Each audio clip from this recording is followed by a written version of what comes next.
adalah keputusan Roh Kudus dan keputusan kami, kata Paulus, supaya kepadamu jangan ditanggungkan beban yang tidak sanggup kamu pikul. Kita lihat kadang-kadang menjadi umat Katolik cukup berat karena banyak peraturan. Terlebih jika kita memang terkendala oleh peraturan itu, peraturan tentang pernikahan dan sebagainya. Tetapi semua itu sudah dipertimbangkan, sudah diputuskan. Meskipun demikian, ada banyak peraturan yang kadang-kadang bisa kita sisihkan sejenak demi belas kasih. Hidup kita ini sudah berat. Kalau dikasih macam-macam peraturan tambah berat.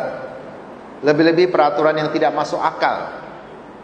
Kita lihat orang-orang Yahudi zaman itu, memang mereka mempunyai tradisi dari Musa, yaitu anak laki-laki harus disunat. Itu tradisi dari Musa.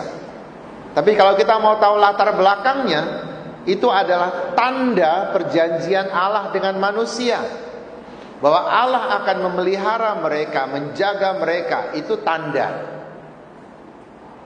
Tetapi oleh orang-orang zaman Paulus itu, murid-murid yang lain yang juga mewartakan Injil, itu dijadikan sebagai suatu ajaran bahwa barang siapa tidak bersunat, ia tidak akan diselamatkan. Nah, ini tidak benar. Kalau kita lihat saja, logikanya tidak masuk. Yang bersunat siapa?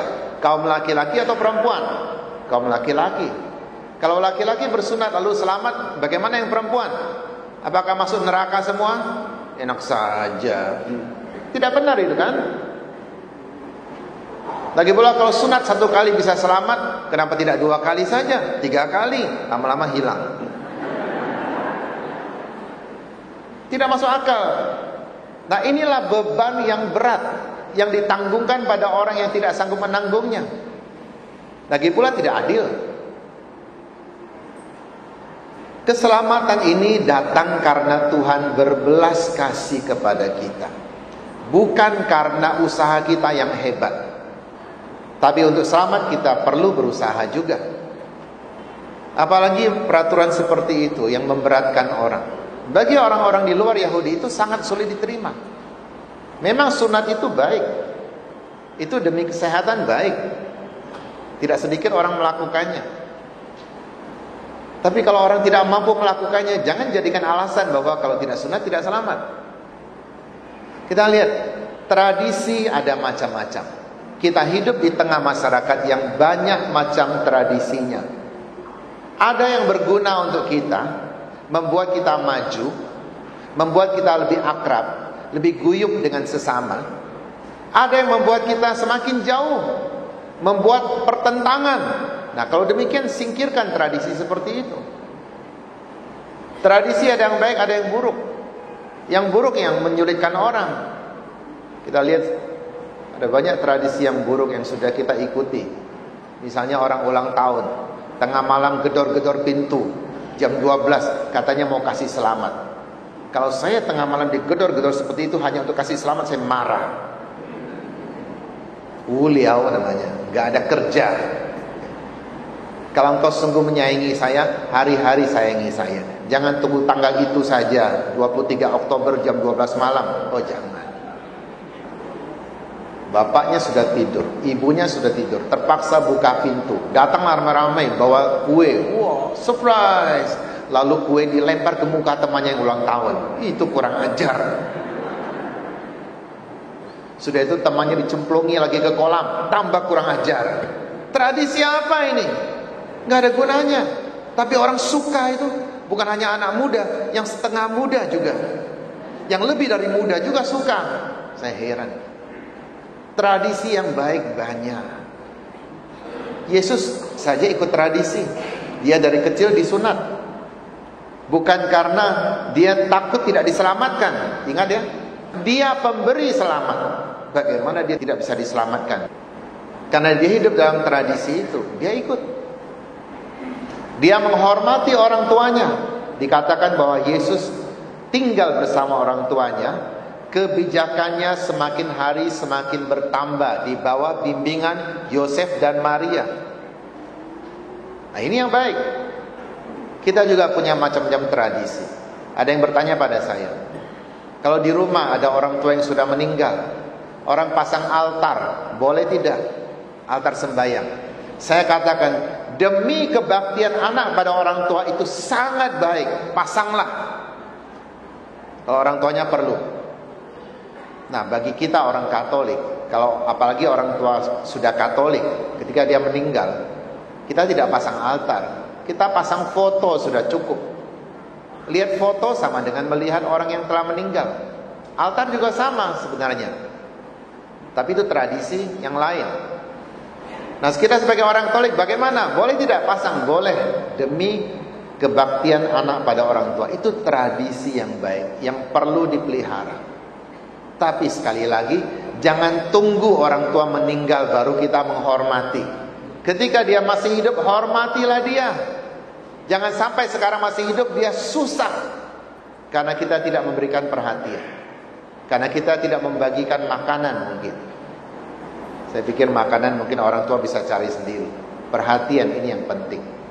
Jadi barang siapa yang punya papa dan mama yang sudah tua dan jarang Anda kunjungi, kunjungilah hari ini. Minimal teleponlah, jangan WA. Belum tentu dia bisa baca WA juga. Telepon atau kunjungi paling bagus. Ini tradisi yang baik, peliharalah. Tapi apa itu sunat sebenarnya? Sunat adalah membuang sebagian kulit yang tidak ada gunanya, yang mungkin membawakan penyakit. Itu sunat fisik. Nah, Paulus hari ini mengajarkan pada mereka lewat peristiwa ini bahwa yang lebih penting adalah sunat hati. Membuang dosa, membuang kebiasaan buruk. Ini jauh lebih penting, jauh lebih sehat untuk jiwa kita. Jangan berbuat cabul. Ini artinya kita membuang dosa. Jangan makan binatang yang dipersembahkan kepada berhala. Nah, tentu zaman dulu ada praktek seperti itu. Makanan diberikan kepada dewa-dewa tertentu yang bukan Tuhan Allah. Bagi kita itu cuma sekedar makanan. Tapi sebenarnya tidak. Karena makanan itu sudah dikhususkan untuk dewa. Kalau memang itu khusus milik dia, kenapa kau ambil-ambil untuk makan lagi? Pertanyaan saya. Kalau makanan itu dikhususkan untuk orang tua yang sudah meninggal, kenapa kau ambil kau makan lagi? Rela tidak kasih makanan, sudah kasih ngambil balik. Ya kan? Kalau kita mau tahu tradisi cengbeng, tradisi yang sebenarnya, sebelum orang datang ke kuburan, membersihkan kuburan, mereka sudah masak, lalu makanan dibagi dua. Sebagian untuk yang meninggal, sebagian untuk yang masih hidup, yang berziarah, yang berdoa itu. Jadi pada saat selesai berziarah, yang dimakan adalah bagian orang hidup ini yang dimakan. Bagian untuk orang yang meninggal tidak dimakan. Itu yang benar. Tapi meskipun tidak dimakan, besok kita balik lagi, tidak ada sudah. Woi, luar biasa. Apakah benar yang dari kubur bangkit makan? Saya pikir itu yang lain yang bangkit, yang makan itu. Kadang-kadang kita belum pergi jauh, baru berapa meter sudah hilang makanan. Jangan percaya bahwa yang makan adalah yang meninggal itu. Tapi ketika orang memberikan makanan pada yang meninggal, itu tanda bakti anak kepada orang tua. Boleh saja, oke-oke saja. Bagi orang yang beragama sama. Bagi kita orang Katolik tidak perlu. Karena bagi kita roh tidak perlu makanan. Roh perlu didoakan.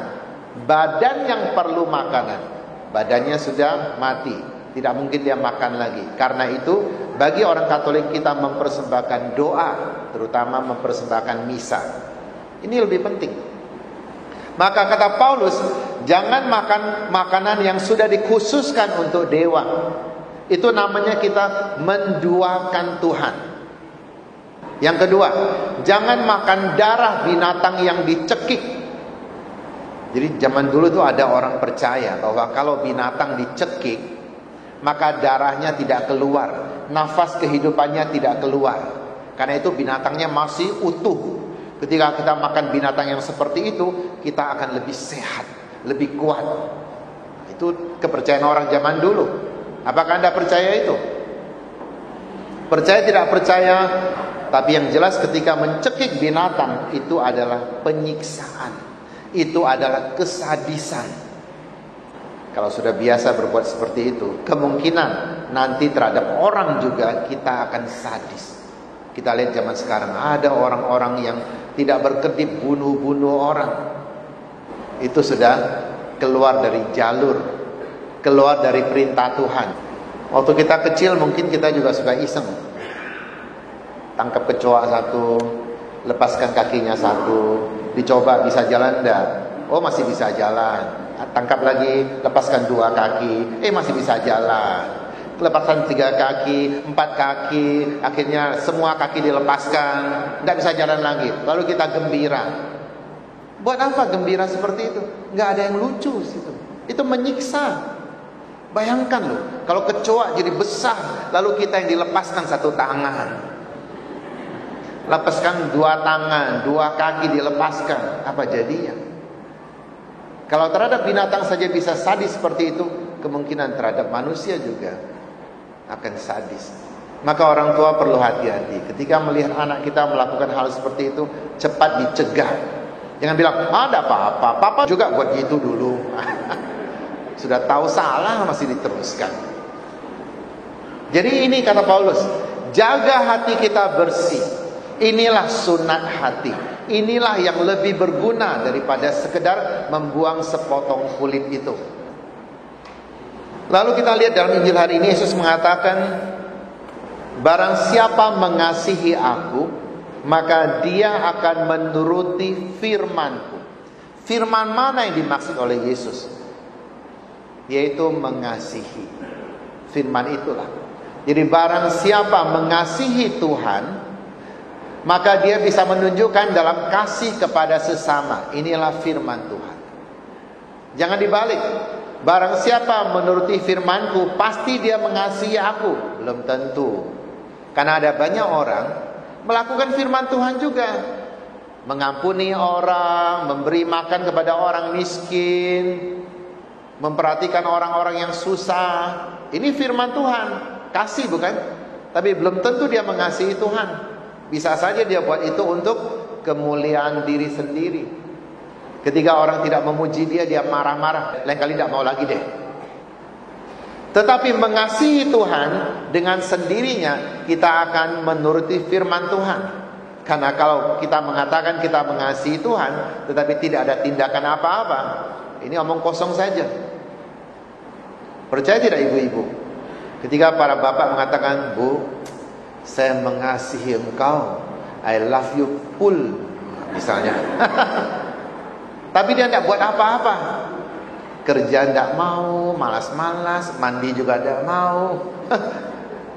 Dia minta istrinya bersih-bersih, wangi-wangi, berdandan bagus. Dia sendiri jorok, sikat gigi ndak, mandi ndak. Itu gak kasih? Tidak bisa. Kasih itu adalah sesuatu yang kita lakukan dengan sukacita demi orang lain. Itu kasih. Kalau kita lakukan dengan tidak sukacita, ini bukan kasih. Ini hanya terpaksa saja. Ini hanya melakukan kewajiban saja.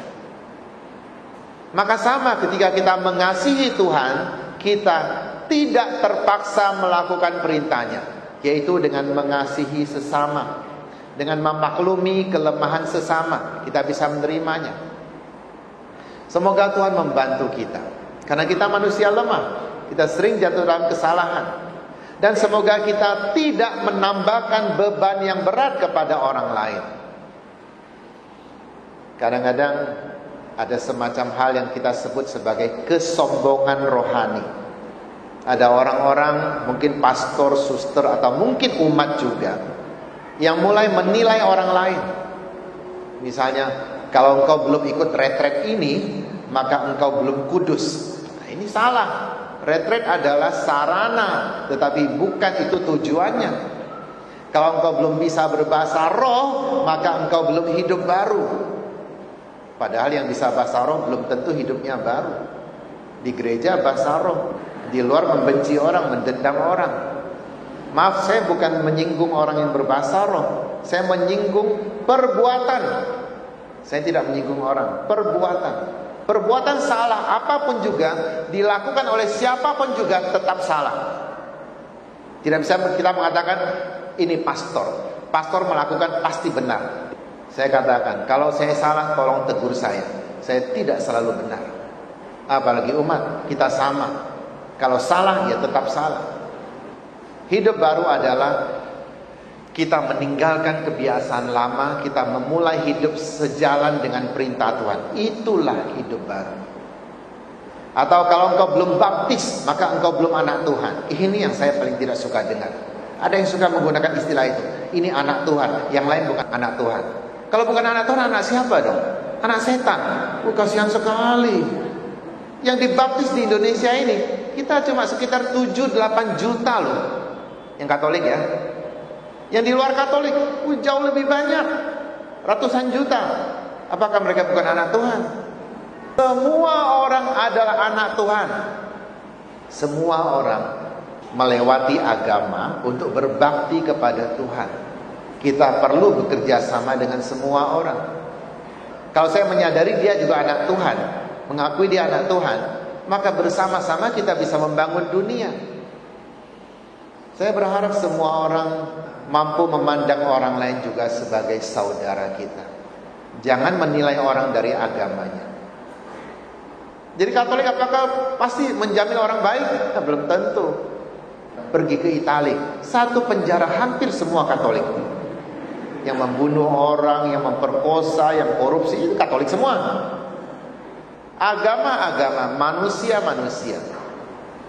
Marilah kita bersyukur pada Tuhan bahwa kita diingatkan hari ini oleh Yesus, juga oleh Paulus, bahwa yang terpenting bagi kita adalah sunat hati, membersihkan hati kita, hidup damai dengan sesama. Kasih kita kepada keluarga, kita tingkatkan kualitasnya. Ini adalah sungguh-sungguh menandakan bahwa kita mengasihi Tuhan. Amin.